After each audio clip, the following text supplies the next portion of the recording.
അസ്സലാമു അലൈക്കും വറഹ്മത്തുള്ളാഹി വബറകാതുഹു. ബിസ്മില്ലാഹിർ റഹ്മാനിർ റഹീം.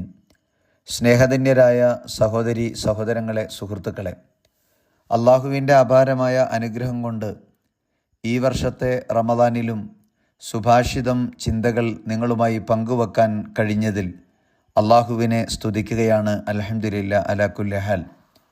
നമ്മുടെ ജീവിതത്തിൽ ഒരു റമദാനിനെ കൂടി വരവേൽക്കാൻ പടച്ച തമ്പുരാൻ നമുക്ക് ആയുസ് നൽകിയിരിക്കുകയാണ്.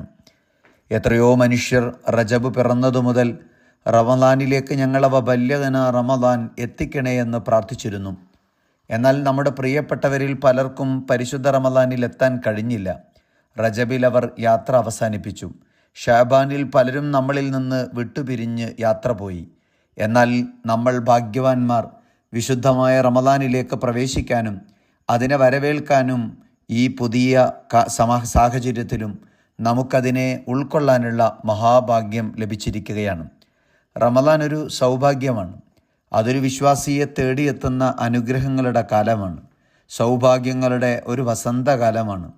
നമ്മുടെ ജീവിതത്തിൽ ഇതുവരെ തുടർന്നു പോകുന്ന ശീലങ്ങളിൽ മാറ്റം വരുത്താൻ, നന്മകൾ കൊണ്ട് ജീവിതത്തെ കൂടുതൽ ധന്യമാക്കാൻ, നന്നാവണമെന്ന് ആത്മാർത്ഥമായി ആഗ്രഹിക്കുന്നവർക്ക് നന്നാവാൻ, ജീവിതത്തിൻ്റെ പ്രതിസന്ധികളെയും പ്രതിബന്ധങ്ങളെയും ഒക്കെ നേരിടുന്നിടത്ത് അള്ളാഹു കൂടെയുണ്ട് എന്ന ആത്മധൈര്യം കൈവരിക്കാൻ, ഇങ്ങനെ തുടങ്ങി ഒരു വിശ്വാസിയുടെ ജീവിതത്തിൽ സർവ്വതലങ്ങളിലും മാറ്റങ്ങൾ ഉണ്ടാക്കുന്ന നന്മയുടെ കാലമാണ് പരിശുദ്ധമായ റമദാനിൻ്റെ ദിനരാത്രങ്ങൾ എന്ന് പറയുന്നത്.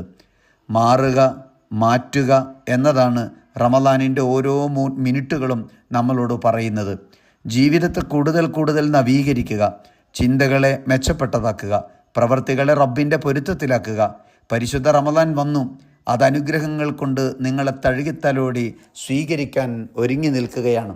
റമദാന് കൊണ്ട് കൊയ്തെടുക്കണം, നേടിയെടുക്കണം, വിജയിക്കണം. ആ വാക്കുകളാണ് നമ്മളോട് പറയുന്നത്. ഇനിയുള്ള ഓരോ ദിവസങ്ങളും അതിനുള്ള മത്സരമാണ്, തയ്യാറെടുപ്പാണ്, മാറ്റങ്ങൾക്ക് വേണ്ടിയുള്ള പരിശ്രമമാണ്. അല്ലാഹു സുബ്ഹാനഹു വ തആല അനുഗ്രഹിക്കുമാറാവട്ടെ. വസ്സലാമു അലൈക്കും വറഹ്മത്തുള്ളാഹി വബറകാതുഹു.